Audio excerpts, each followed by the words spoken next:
Netcasts you love. From people you trust. This is Twit.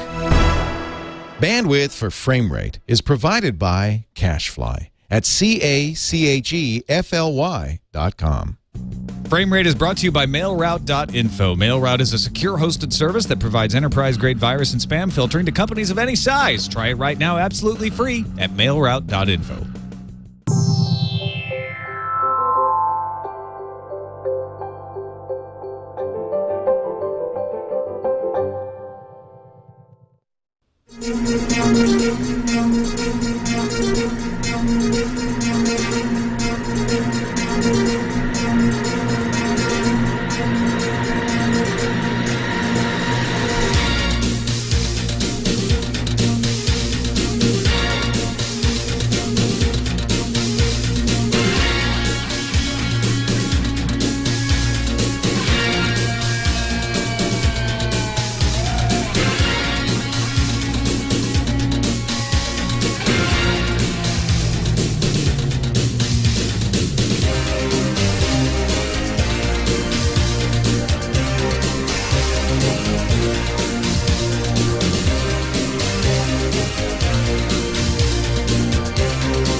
It's Frame Rate! Bienvenidos a Fraborate! Me llamo Tomás. Me llamo Brian! ¿Cómo está usted, Brian? Hey, you know what? The person I felt worst for was the person in the chat room who watched that intro. For the audio listeners, it was a remake of the Firefly intro, but all 90s'd out. And some poor person in the chat room was like, is this Firefly? I've never seen it. And Is that what it looks like? Vanished from the land. It's kind of cheesy. Yeah, I don't know. I thought this was going to be awesome. We have to lay a ground rule for the audio listeners of Frame Rate right now. We begin every show of Frame Rate with a viral video. And it's just not going to translate in audio. It's not viral audio. Sometimes you might get something out of it because there's talking or speaking or anything. You know what we should do? We should do a special thing. We could do, next week, maybe we'll do a viral audio where it'll just be boring black screen, but it'll be something awesome for the audio listeners. We can mix it up. And I think, you know, you can tell us what you want, audio listeners. We could just leave that part off of the audio version of Frame Rate, so that you're just not confused, or we can just keep it in there and you know, like, okay, if I'm just hearing music, it must be some video. I'll go look somewhere and figure it out. Yeah, and you know what? Send us suggestions to framerateshow@gmail.com. Yeah. And then you can get your own viral audio. Viremia.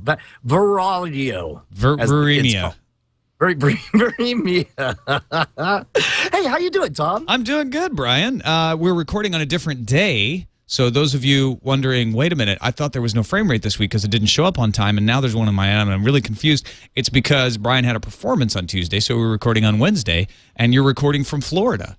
Yeah, from Andrew Main's warehouse, where Justin Robert Young hosts NSFW with me. So I feel a little bit weird sitting in the Emperor's throne. You're in Justin's seat, huh? Yeah, I know. And it's not making you shout. No. Apparently, I originally thought maybe it was the environment that makes him scream and shout. And I so far, I don't think I've accidentally said anything. But no, Brian. It is not the environment that makes Justin shout. That is ridiculous. It's racist, and I am offended. Oh, you know what? Maybe it causes you to have the disease. No! It's spreading. All right, let's get in and start with our big story. This is a big one. This just in, the big story. You know what? But then the Still point makes me now, laugh. is it too much to ask for the audio to sound old-timey? Like, this just in, Dateline 2011. It's the big story. That would be a good change. It's still making me laugh, though. Yeah. I know, it still makes me laugh, but it's like I'm kind of ready to bump up our game on the audio. Because think about the audio. They don't see any of that. I think we could probably figure out how to make that happen between us and Bill. This is, our show is as good as you want to make it be, people. Yeah, dude, you decide your own involvement. Frame Rate is not a weekend retreat. Yeah. You decide your own level. All right, our big story. Comcast, Time Warner have teamed up to expand the TV Everywhere device. TV Everywhere is Comcast's way of giving you video on demand on the internet as well as on your cable box. They've enabled iPad streaming. So if you're a subscriber to Comcast Cable, you can get the Xfinity app, which allows you to stream all of the TV Anywhere stuff. And because they've teamed with Time Warner, they've now added, Turner Broadcasting. So TNT, TBS, CNN, Headline News, True TV. I don't even know what that is. Turner Classic They Movies. used to be Court TV. True TV that's is Court the TV. new name of Court TV. That's right. Cartoon Network and Adult Swim are all now available on the portal, xfinity.com, as well as any streaming devices that you have that support it as well. And the reason this is our big story is this is two different entities, two different media entities. Careful to note here, Time Warner is not Time Warner Cable, by the way. Two different. Right. They split off earlier last year. But I didn't know they were a separate company now. Two different media companies teaming up and saying, we want to provide you the way you watch television on the internet. Now, forget these Hulus and these other ways. We're going to have you get it by continuing to pay for cable. So, in other words, it stops you from wanting to cut the cord. Yes. Or at least that's their hope. On principle, super excited about this. This is the sentence that stuck out at me where it just said you'll be able to watch any iPad, any iPhone, any Android-based tablet and phone applications. It starts off really sounding like the promise of truly watch your TV anywhere, which without the addition of your Sling box or your extra third-party devices. If it really was, you now have an account and wherever you are, you just sign in and you can watch the programming that you've paid for. That would be great. But when you get to the end of it, that's the part that kind of drives me nuts, is when it starts to, first of all, it says that CNN is the most likely to get the first take, which is great. I mean, I think it's great. It'd be great to get CNN on my iPhone or wherever I am. Yeah, like a live streaming channel of CNN, which, wait a minute, I can kind of get that already, but I would get the on-air version, not just the secondary versions. Exactly. And then, but then down the road, oh my God, Justin Robert Young just ran in and licked my face. That actually just happened. Those of you on the audio version, that was the slurping noise you just heard. Yeah. Glad I warned you guys that I should have warned you that may in fact have been a possibility. But when you get to the fine print, it says here, in addition, not every series will have entire seasons of episodes available for on-demand access, which again, it's that halvesies thing that drives me nuts. It's just like, how long? Don't get me wrong, I'm very, very glad to see us go one step closer to the big vision that we all want of truly getting your TV anywhere, wherever you want, however you want it. But it's such a muddled half step, and it's driving me nuts. Well, it's kind of crazy to think that in 1975, for absolutely free, you could get all of the programming available whenever it was available. What do you mean? You bought a television, and you turned it on, and all of your programming was delivered free over wireless broadband directly to your device. Your device cost you, probably in modern dollars, it probably cost you $400 or $500. It was an expensive device, but once you bought it, all the programming was free. Now, because of cable television, we've not only made it so that you have to pay for all of this television programming that used to be free, but we also have a system that is tied up because of inefficiencies in the marketplace, all of these strange deals. And this is a symptom of us extricating ourselves from that, right? Because it's so Byzantine. And Time Warner so would love to just give you all of this stuff. They can't.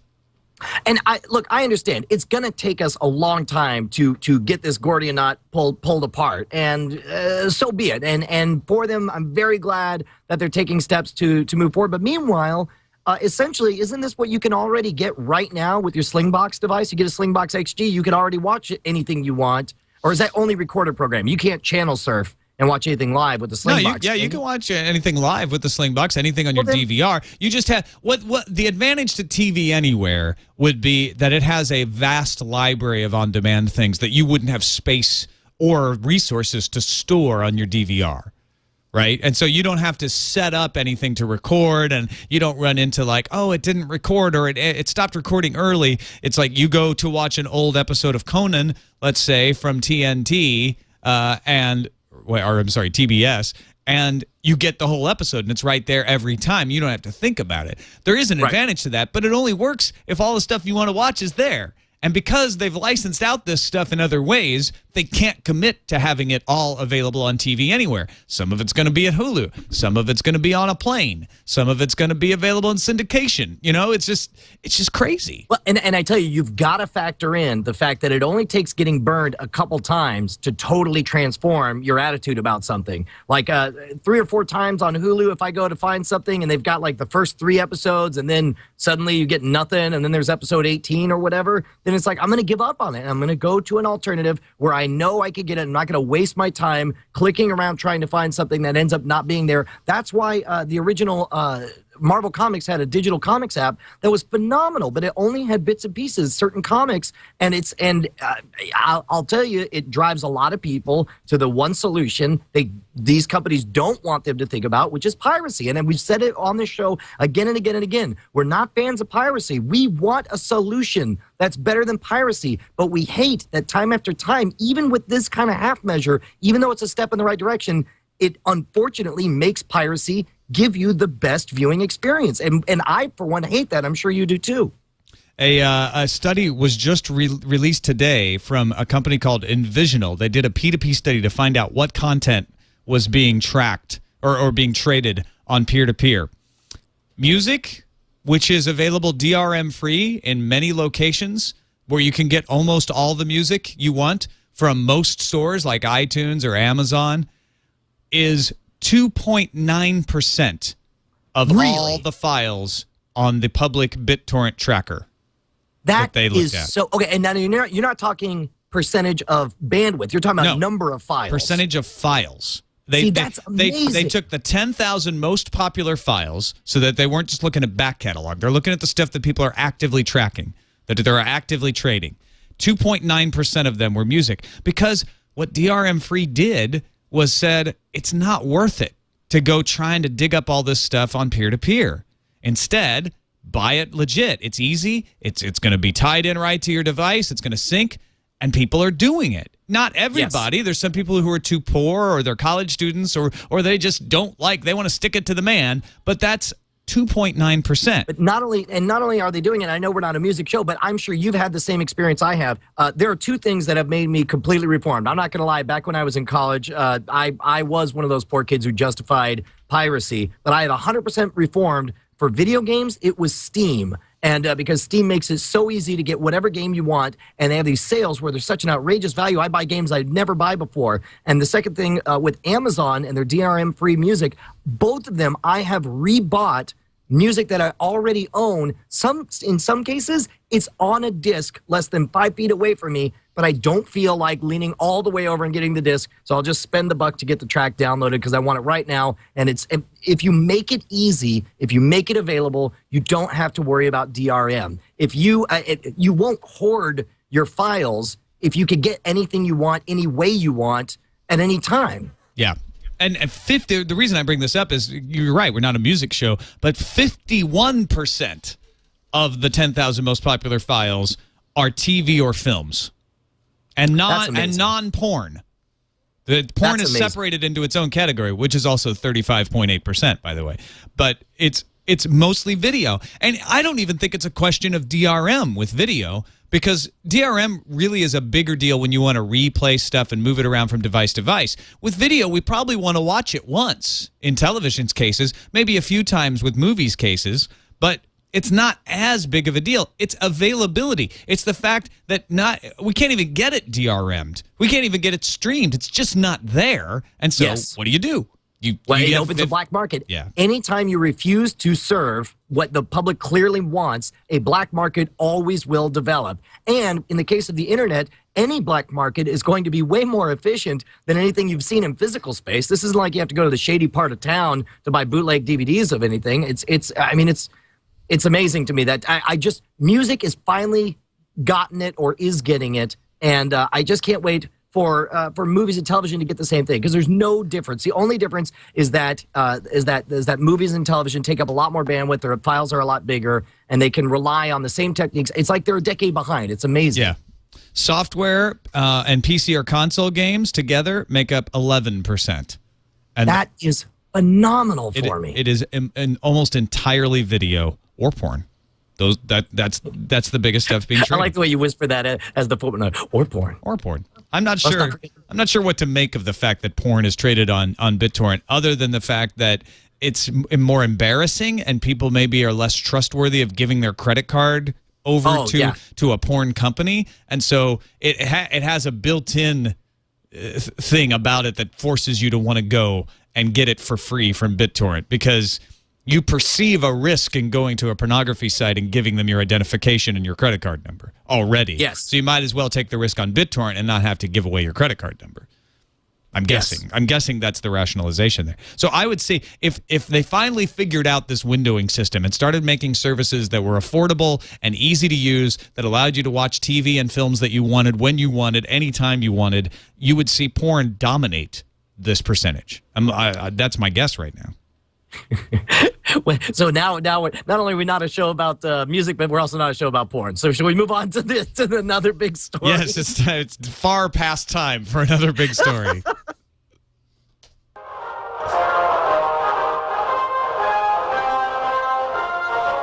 Stop everything. It's another big story.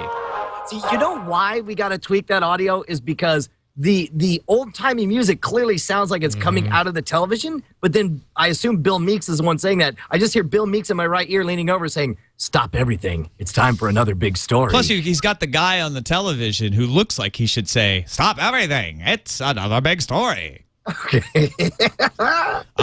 So the CRTC, which is the Canadian companion to the FCC here in the United States, they monitor what goes on the airwaves and the internet, have allowed the DSL providers to put in bandwidth caps for resellers. So right now, if you go to Bell, say, in Canada, and you buy internet service, they give you a 25 megabyte cap, and then it's a couple bucks more Canadian to get more bandwidth, more data per month. Now they're saying they can force the resellers. So they have open pipes on DSL, right? And you can go to all kinds of ISPs, and there's competition for that. Now, all of those ISPs have to also put in place a 25 megabyte cap because Bell says they have to, meaning Canada can't watch our show because 25 megabytes is hardly anything if you're doing any kind of video streaming or podcast downloading or heaven, forbid, podcasting yourself and uploading. Well, so, okay, here's my question. First of all, how many real people does this affect? Because there's a difference between saying 25 gigabytes. I was saying megabytes, I think. 25 gigabytes. Yeah, 25 megabytes, you would be in some serious trouble. It's not quite that bad. I downloaded a photo. It was the worst decision I ever made. The way I heard the story, because I've heard everything third hand, and I'm excited to talk to you because you actually know the truth about it. But if you look at the chatter on Twitter, Canada, from their dark throne, decreed that none shall be able to download more than 25 gigabytes. Without paying. You can pay. Okay, without paying. But the way you just said is that the decision from the Canadian version of the FCC, whatever they were, is that resellers are allowed to choose to set bandwidth caps. The DSL providers, the people who own the pipes, are allowed to set the caps, and the resellers have to abide by them. Okay, but has anybody? I mean, but again, like let's say I was providing spicy beef, and it says, I am allowed to put a cap on how much spice I put in my spicy beef. And then the resellers have to sell, they can't go adding more spice to my spicy beef. Like that doesn't sound unreasonable. But the question is, like, how many people does this actually affect? How many people are suddenly restricted? Where did this 25 gigabytes come from? Well, everyone is affected at this point because Rogers and Shaw, the cable companies, already have bandwidth caps. They have data caps already. And the major telephone companies all immediately jumped on this because they're going to make a boatload because there's no competition. And if essentially the only competition they had were from resellers because they were required by law to open up their pipes and sell wholesale. And so what this did was allowed them a way to stick it to the resellers and eliminate competition, because now the folks who are reselling the bandwidth from the telcos can only have the same bandwidth caps as the telcos. You can't say Bell has a 25 gigabyte cap and then, Tech Savvy doesn't have a cap. They provide unlimited. It doesn't, whatever the cap is on the telco, that's the cap that is for every other reseller. So 90% of Canadians are now going to have a 25 gigabyte cap. That's amazing. Well, first of all, that sucks for the Canadians. But the good news is if you go to CanadianDownload.com, there's a brand new service that'll take care of you. Hopefully, Jason's bringing it up right now. Apparently, some entrepreneurs will, and this appears to be not a joke, but basically they will download stuff for you, burn it, and ship it over to you. Yeah, well, this is one of the ISPs that's a reseller. In anger, is showing like, well, I guess this is what we're stuck with. So we're gonna do it this way. You got big files, can't use it. You can't send them because you can't afford it. You got a 25 gigabyte file, pack it up, put it in a box. It's the cheapest way to get your data across Canada. So, which, I mean, this sucks so bad. I gotta wonder, though, is the reason everybody's, like, did Canada at some point bet very heavily on DSL, and that's why so many people are affected? Because in the United States, if you told us DSL had a 1 megabyte cap, who would be affected? Because most everyone I know either has cable or Clearwire. There's a lot more DSL because there's a lot more competition, but it also is the fact that Rogers and Shaw are able to put these caps in as well. See, I don't know. It is my hope that this is a kick in the pants that allows some of these alternate technologies to run. I mean, this is what happens. You run it. This is the dirty other side of when you bet on a technology using the force of the government early on for it. It's you don't get as much competition because early on, I assume, and I don't know this for sure, but early on I assume Canada made it a law that everyone can, compete on DSL, and DSL is so great, and we're all on DSL. And now you have a situation where everybody's on DSL, and when you have some other decision that allows people to raise a cap, then you get into this kind of situation, and it bums me out because I want to see the maximum amount of competition. Yeah, exactly. And the Prime Minister has already instructed them to review this, and I think they've got until March 1st to look over the situation and figure out if this is going to stand. It's not going to stand. People in Canada are furious about this, and it will ruin innovation in Canada. Netflix can't exist if you've got everybody with a 25 gigabyte cap. Even if it's only 50% of the people with a 25 gigabyte cap. I mean, I may have exaggerated when I said 90%, but it is a large percentage of people that won't be able, they'll be thinking about every single click they make. Right. It's ridiculous. Well, and we should point out that the decision is not just a DSL thing. It's just that this provider who's first to institute this 25 gigabyte cap happens to be a DSL provider, right? And that's why it's affecting everyone with DSL immediately. Well, no, it has to do with DSL. It has to do with the telcos, particularly. Rogers and Shaw are the cable operators. They don't resell their service. They aren't required to. So the only resellers it affects are people who resell the telco service, which is DSL. And there's some pretty fast DSL out there that you can get. But, might as well not be fast if all you got is 25 gigabytes a month. They're going down from a 250 gigabyte cap to 25 gigabytes. Ridiculous. I will bet money that there's no way this lasts even a month. I mean, restricting bandwidth and caps is one of the internet third rails that's just electrified, and seeing the response already explode the way it has, this has to be a PR disaster for the folks who instituted it. It looks very, very bad. It looks like a money grab for people who are stuck with their current situation. I can't imagine that we're not going to see some kind of apology or restructuring or something like that. By the way, I'm being corrected. A few people in the chat room are saying that Rogers and Shaw do resell their service. I think they're just not required to, but they're under TPIA agreements with a couple of their providers. So, I went and looked up Bell Canada. Some people are saying I've got a 100 gigabyte cap with Bell. I went and looked up on Bell Canada, and it was selling a 25 gigabyte cap. You could pay more and get more allowance per month, but the basic service is 25 gigabytes, and that applies to the resellers too. You can pay more and get more, but it is going to cost you, hundreds of dollars to get close to what you had under the basic plan before. So why? I don't know. I guess somebody just wanted to grab money, and it just happened to be Canada. But I heard Becky Worley talking about it in Tech News today, saying that many people on the internet regard the Canadians as a forward-looking people. And again, it's not that the Canadian government instituted this. It's the government said you have the right to institute these caps. And unfortunately, like, for example, we wouldn't hear any of this if they said, okay, we got a cap. It's going to be 1 terabyte per month. We wouldn't hear anything about it. It's the fact that they had a cap. They had a 250 gigabyte cap before.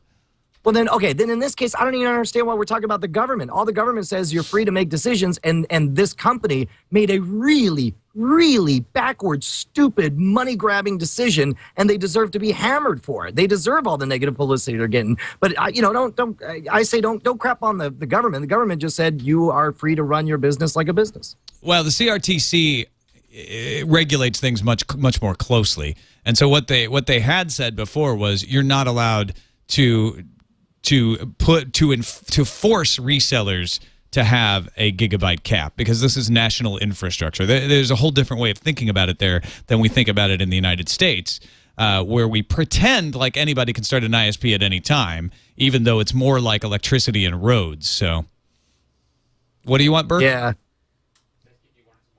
Oh, no, I'm good. I'm fine. Thank you. And Burke was chiming in on it for a second. He was asking me if I needed more water. Oh, yeah, we don't want your voice to go all like last week's when you sounded like a supervillain. Yeah, I know. Watch the top 5s on Revision 3 the next couple of weeks. Oh, really? Oh, because you recorded a bunch of them. I recorded them last Tuesday. That's awesome. All right, shall we move on to yet another big story? Yes, but I do want to do a side bet first. Sure, I say we see some kind of reversal or change or announcement of I mean, already there's class action lawsuits. Some significant change, I say, will happen within a month. What do you say? Is this here to stay, or are we going to see a major correction? Oh, I think we're going to see a major correction. Echelon points out CRTC is charged with ensuring competition within the telecom providers, which is why the resellers and wholesalers were permitted to decide their own packages and caps before. And so I think that's what the Prime Minister is going to find, is that, oh, this was a bad decision. I'm going to reverse it, and we're going to go back to square one. This will not stand. That's my bet. All right. On to yet another big story. Well, you can play the Oh, we still don't have one. You can play the another big story thing again, because it's just yet another big story. And just add the word yet. Just go yet. Yeah, we can do that. Well, Did you close it? Yeah. Oh, you closed. Never mind. I close as we go along, so it's less clutter. RiffTrax is trying to get you to support them on Netflix because they want to be able to stream their videos on Netflix. RiffTrax are 3 of the guys from Mystery Science Theater who do their own movies where they talk along and make fun of the movies. Their DVDs are available through Netflix, but Netflix says they're not popular enough to be added to the streaming service. Now, this is so backwards to me. If it's not popular, then you should put them on the option that costs them no physical media, no postage fees, and none of the like. To me, it's obvious that only the most popular should have to be on DVD. Like, what would it cost them to throw this on Netflix streaming? You pay somebody a few bucks for a couple of days to transfer some files and code it in the right format, and Microsoft Silverlight program, and you're done. Exactly. That makes total sense to me, but I do also understand Netflix wanting to put in a limit to say, wait a minute, we only have a certain number of those people that we pay to encode this and put it up in Silverlight streaming, and anybody can create a DVD these days, and anyone can send that DVD to us. And it's one thing for us to get that DVD in the mail and say, all right, put a little data entry. It's another one to take the time and encode and upload, because that's probably a several hours long process, if not a whole day. And when you multiply that by hundreds of thousands of self-publishers out there, there does have to be a limit. No, that's fair enough. I get that.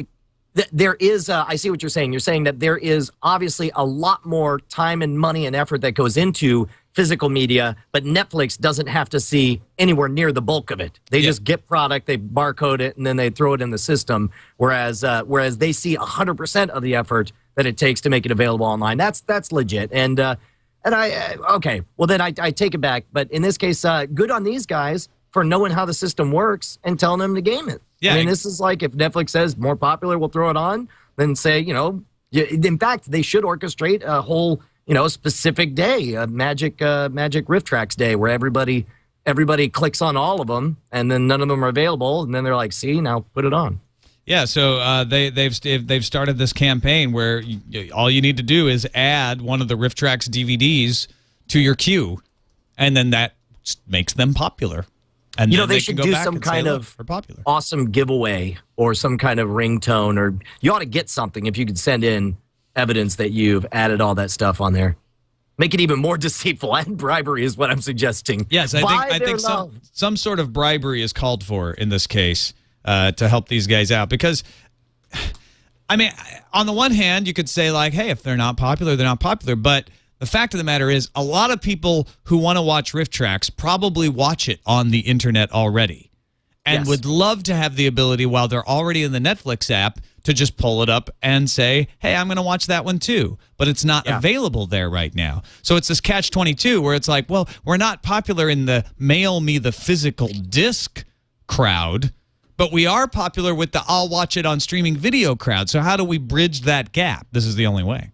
It would be neat in a magical world where Netflix has unlimited resources to add stuff. It would be great if you could click on a movie to watch, and if it's one of a certain category, say, hey, do you want to listen? Do you want to add the Rift Tracks? It's 10 cents, and you just click add, and then as it plays, it automatically integrates it, because they're doing a lot of commercial titles, which is one of the things that's very different from what they did with MST3K. Is it was always super old movies where the copyrights were expired or super cheap or whatever, whereas now they take even currently popular movies that you would get on Netflix, and they add their Rift Tracks to them. I'm adding the Best of Rift Tracks Shorts Volume 2 to my queue right now in support. I am adding to Justin Robert Young's queue something random because I'm on his computer. Yeah, it has nothing to do with Rift Tracks, actually. It's just probably porn. Right. And we're back to porn, which I think is our cue to move on. Is it time for the film film? Yes. Film my film.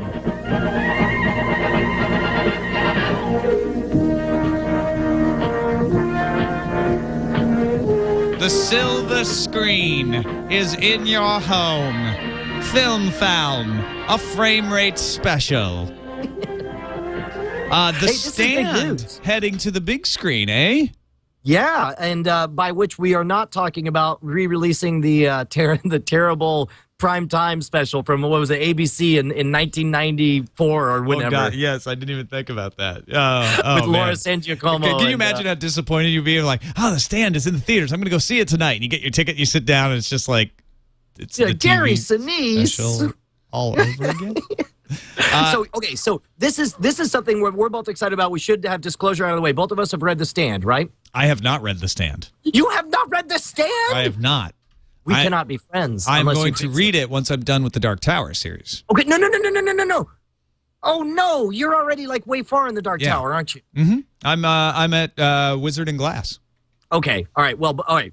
When you finish Wizard and Glass, the first 4 you can read straight through, but then you got to take a break before you read 5 through 7 because okay. You need to read The Stand and Insomnia and Black House, and there's one other one that I keep forgetting. I'm never finish Dark Tower. They all tie in because The Stand ties into the Dark Tower. Well, I know they tie in, but so you're saying it would spoil it for me if I don't read The Stand I would say first. You would have a Hearts in Atlantis is the other one you have to do. Like my brother didn't take my advice. Yeah. And he finished and he was just like, oh yeah, it was good. But then like he went back and read Hearts in Atlantis. He's like, oh, I wish I had read this before because these low men in yellow coats, these villains, they weren't scary at all when I read the book straight through. But like, man, they're really terrifying after you read Hearts in Atlantis. All right, so I have got to read The Stand and Hearts in Atlantis.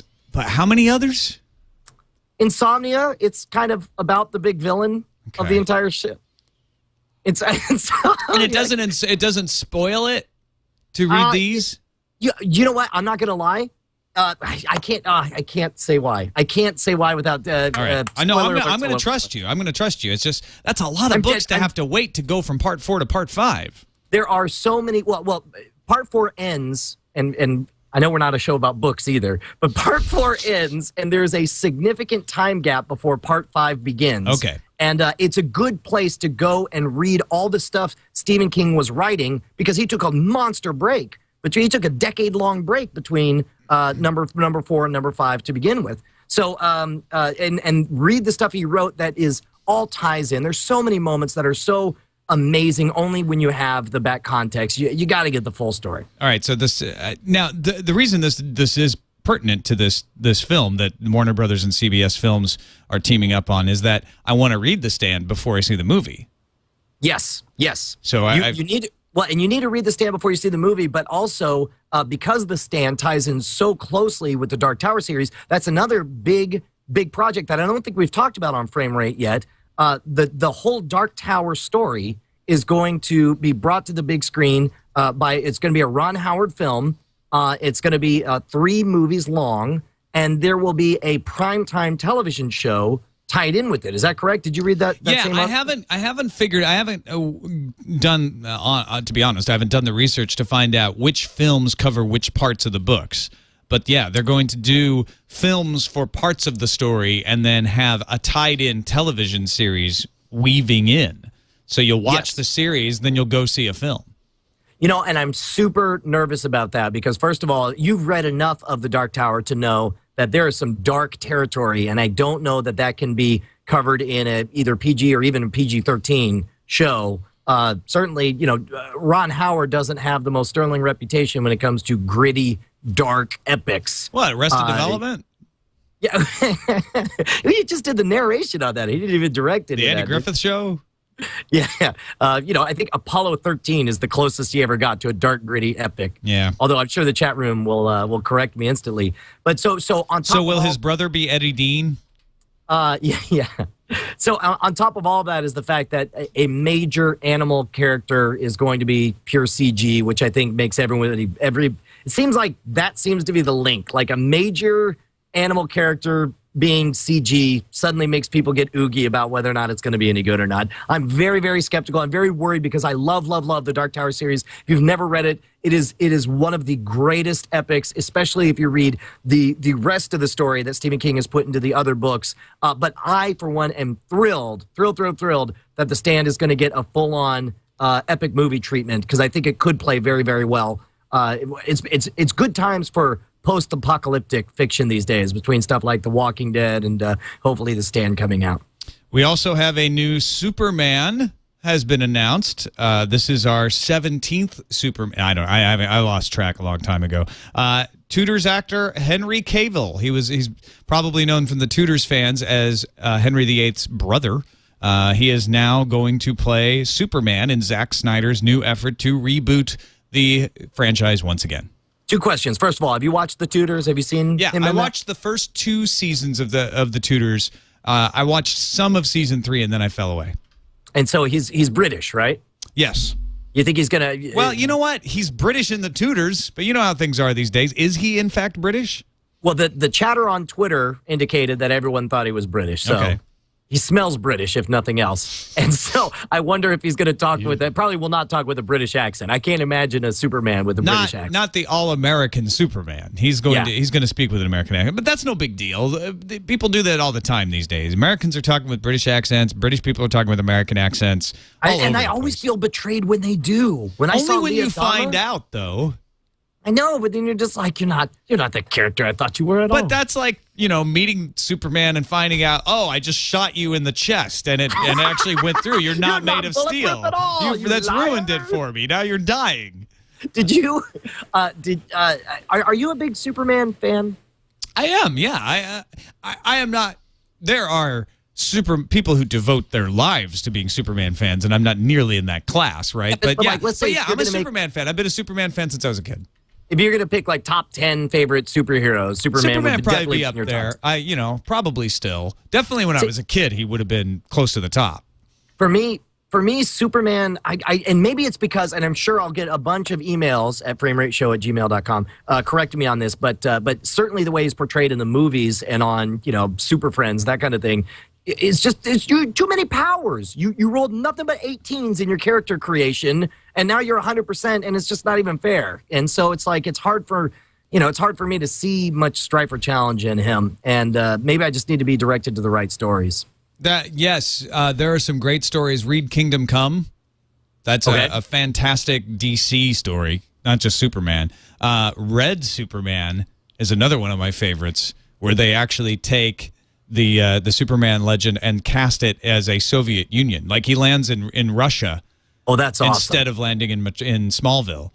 That's awesome. Yeah, so there's some really good stuff. The thing for me about Superman was, like, when you're a kid, you want to see, like, what would happen if, like, it was impenetrable bullets and this and that, and there is a weakness, right? It's kryptonite. And it turns out that there are all kinds of innovative ways to use kryptonite to defeat Superman, to which it almost obviates his superpowers, because anybody just walks up with kryptonite and suddenly he's useless. He can't even stand up.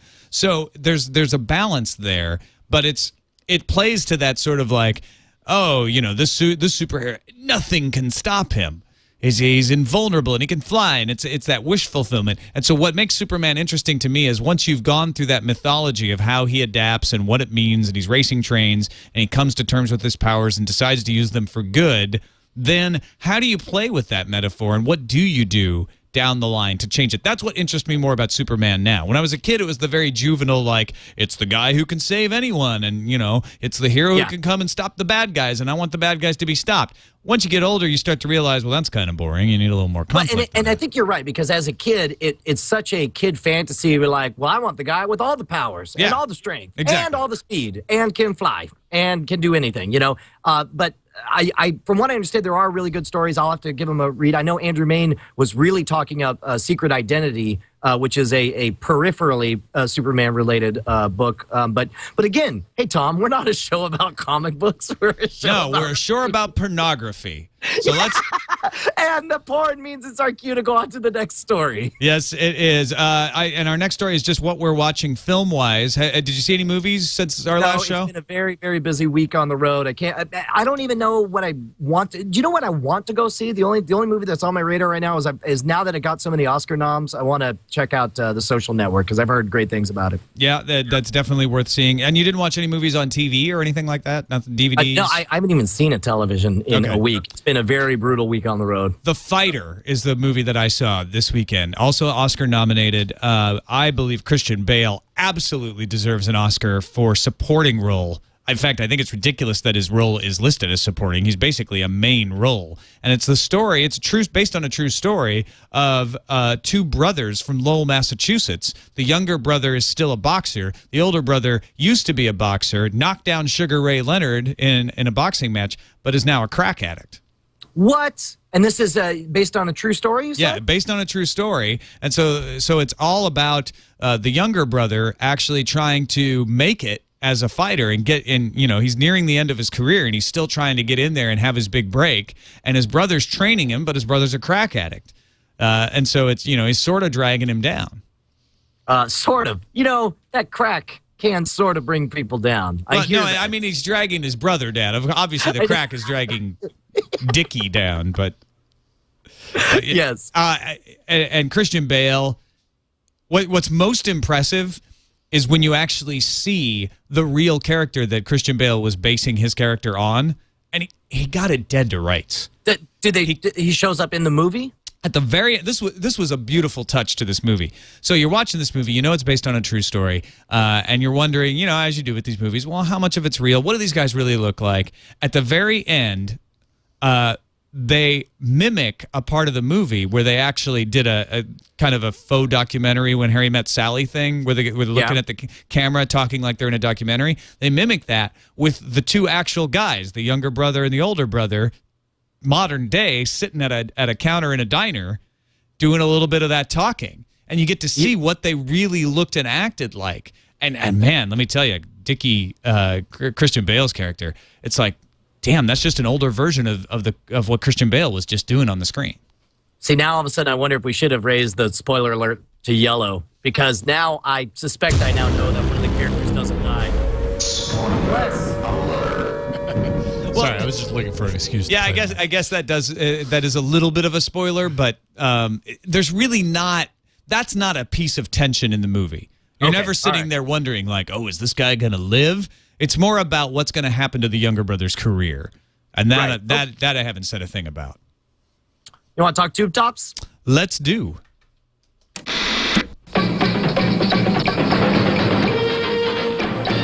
I can't remember who in the chat room was very insistent that we pass along that it's now official. Beavis and Butthead is returning to MTV. The wait for confirmation is over. Yeah, and you know what? I love this as a story because it's something, it was novel enough when Family Guy vanished for a half decade and then suddenly reappeared. It was novel when Futurama vanished for a long stretch and then suddenly disappeared. But new record, Beavis and Butthead coming back, and they're just going to keep running like nothing happened. It's not. I mean, I love this. This is fantastic. They're not going to make them older? No. I mean, the rumors I read early on, it's just more episodes with updated commentary on newer videos, and it's just going to be them doing the same thing that they've always done, the same shenanigans and everything. Is this true that the headline says Justin Bieber tweets the return of MTV's Beavis and Butthead? I don't know if he was first, but I have no doubt that he probably said that. Yeah. But P. Delahanty in the chat room points out that a lot of MTV viewers were not even alive when Beavis and Butthead first aired. Does that explode your brains or what? I'm so old. The rest of the chat room is shouting that in 3 years they should bring back King of the Hill. And I'd be down with that, too. Mike Judge is an amazing, amazing talent. I love Mike Judge. I think he's fantastic. In fact, I think Beavis and Butthead is actually one of the least favorite of the things that he has done. Mm. Yeah, I think Beavis and Butthead got a reputation for being very sophomoric, but I think when you watch it, he did a really good job of sneaking a few smart things here and there. I was a fan of Frog Baseball in the Spike and Mike Festival, but then once it went to TV, it kind of sold out. Kind of sold out, yeah. I remember seeing those original Mike Judge shorts. Spike and Mike's Festival of Sick and Twisted Animation was phenomenal. I watched it at the Dobie Theater. I watched it at the Dobie Theater as well. In Austin, Texas, yeah. What was you were probably at the same showing. What was the one where the guy's in the back and he only plays the one song? He's just like, hey, it's good to be here. And he plays Long-Legged Woman, Where Have You Been All My Life? Oh, right. I don't remember that. I do remember No Neck Joe, though. No Neck Joe. Oh, my God. Yeah. Man, you know what? I've got kids now, and I'm a grown-up, and I don't know that I have what it takes to go to a Spike and Mike's Festival of Sick and Twisted Animation anymore. Yeah, it's Sick and Twisted. It delivered on both promises. Boy, you're not kidding, man. I have not fulfilled my promise to watch more of The Cape. You know what? I haven't either, and it turns out maybe a little bit of a moot point because NBC has cut their order of The Cape from 13 to 10 episodes. That's usually a good sign, right? That means they're very behind a project. That means they want quality episodes because it's doing so well. We care enough about this show that we're not going to be crass consumers here, and we're going to make sure you get only the best of the episodes that are offered. The only part that really bummed me out about this particular article is that it looks like the Summer Glau-centric episodes are the ones going to be sacrificed, according to IO9. But that's a dumb idea. Hey, let's take probably the only hope our show has and get her out of there. On the other side of the coin, SaveFringe.com has a ratings analysis up for the first 2 episodes of Fringe since it started the mid-season restart here in January, The Firefly and Reciprocity. And it looks like Fringe is actually faring better than it was on Thursdays. That's awesome. That's awesome. And I'll tell you, it gives me hope. If you asked me a few years back whether or not, I would have looked at this and said, all right, you bought yourself one more season, and then it goes to the tank. But, I mean, after the massive resurgent success of shows like Family Guy, the fact that we could see shows that are dead and buried completely return from the brink, that has me excited for Fringe. And again, I will apologize because while I do now have Fringe in my possession, I still haven't had a chance to watch it. But that should all change in 2 days, and I'll have a don't let up, everyone. You can't let the ratings slag now. They're good, so keep recording, keep watching. TV by the Numbers has recently changed their opinion of Fringe to likely to be renewed. Hey, so things are looking up. I didn't know they rated shows like stocks. That's awesome. Yeah, I know. It's pretty cool. What do you think of the new face of William Adama? Little Bieber-esque Adama. I don't know. I am very much looking forward to Blood and Chrome, but the new William Adama will be Luke Pasqualino. I didn't think the William Adama in Caprica looked anything like Edward James Olmos as a young boy. Maybe I'm wrong. This looks like a teenage version of the kid from Caprica. You know what? That means the only way they can stick to continuity is we have to have like 5 seasons of watching him with horrible, horrible acne. So that finally, he ends up looking like Adama. So he ends up looking like Edward James Olmos. That's horrible, but He'll true. write it like it'll be a footnote. It'll be like the last episode of the new Galactica will be him trapped in a prison. It's like 7 years later. It's like, I still have horrible acne. Or he is killed and replaced by a skin job. A bad skin job, and that's why he has such bad skin. It was one of the first skin jobs. They didn't get the skin part very well. It was 1.0, yeah. All right. Details of the script for the prequel are up as well. We won't give you any spoilers. You can find those very easily by going up and looking at it. But essentially, if you haven't heard, Blood and Chrome will feature William Adama as a young new recruit. He's got an older friend that, to me, is kind of a Colonel Ty type guy, except they couldn't make him Colonel Ty since of what we found out in the original Battlestar. So they have him getting transferred to a Battlestar Galactica when Galactica is new and fighting the Cylons as they are revolting on the 12 colonies. Have they already announced whether or not they're going to go with the old style toasters to be continuous, or will maybe they be a footnote, or maybe this is pre those iconic toaster looking guys? I think we're going to see a mix. Spoiler alert. Well, do we actually know, or this is all speculation? This is all speculation. Yeah, Okay, this is my speculation, right? I think we're going to see a mix of the Raiders that we saw in Caprica, and probably some new versions that are a take on the classic Lorne Green Battlestar Galactica era Cylons. Because they've already shown that model exists in one of the flashbacks from Battlestar Galactica. Right. When we saw the younger the very first episode, you see the guy sitting at the armistice station, and he's looking over documents, and it's of the diagrams of the classic old toasters, and that's what Caprica 6 walks in, is just, or I guess it's not her because, well, for reasons, but she's like, oh, we still have them around. They serve their purposes. Yeah. So there you go. I think I that's my guess. I'm guessing you haven't seen any television either. I have seen so much awesome CNN Airport edition footage of, apparently it's snowing in America. And I found that out not only because of my flights getting delayed, but because they reported it nonstop on CNN. Very exciting. The snow continues. Boom, boom, boom. Snow apocalypse. Snowmageddon. Yeah.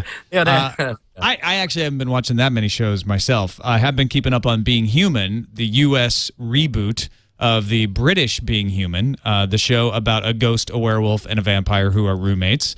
That's right. I was very skeptical. I was very afraid that this was not going to deliver because I thought the British version of this series was brilliant, and I have to say they're doing a good job.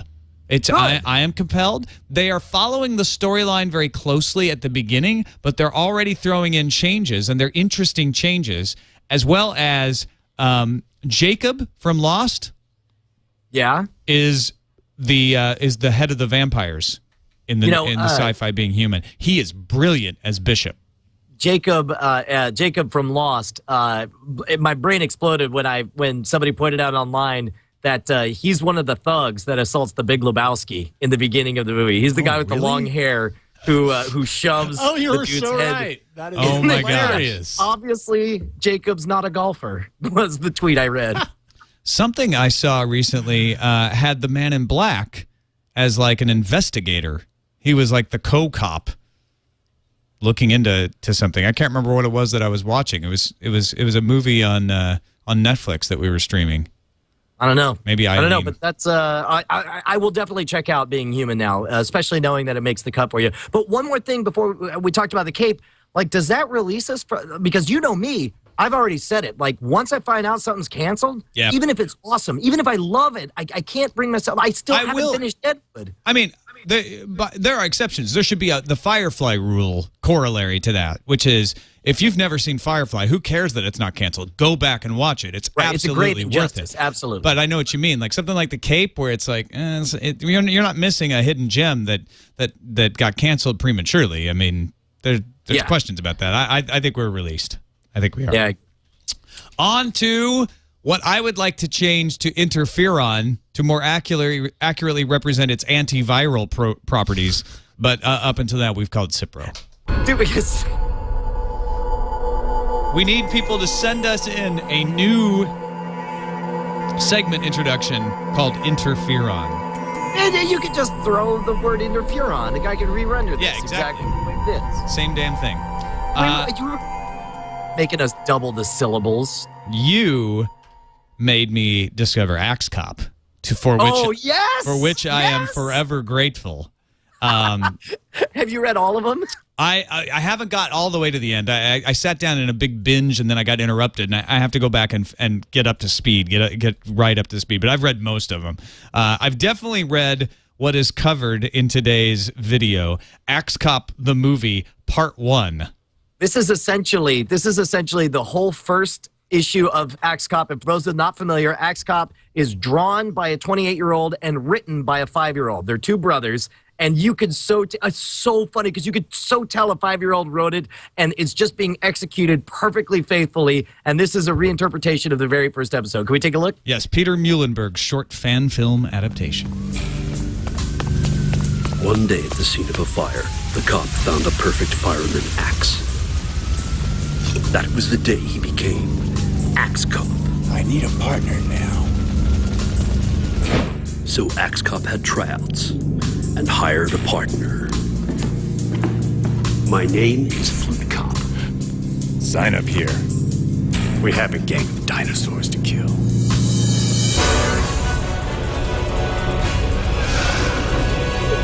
I'll chop your heads off! So they cut the mother and father dinosaur heads off, then devised a plan. We should put these heads on sticks and hide bombs in them. But Flute Cop got dinosaur blood on him. I feel strange.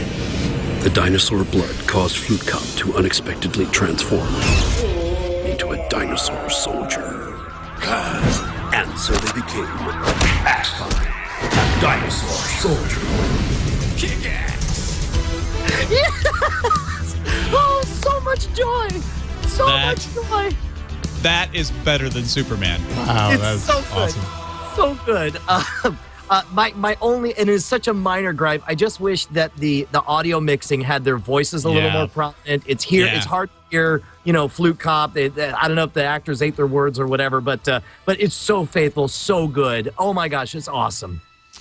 It's kick-axe is what it is. I think I'm going to save our India's most expensive movie yielding the most astonishingly violent and demented action scene for the closing credits.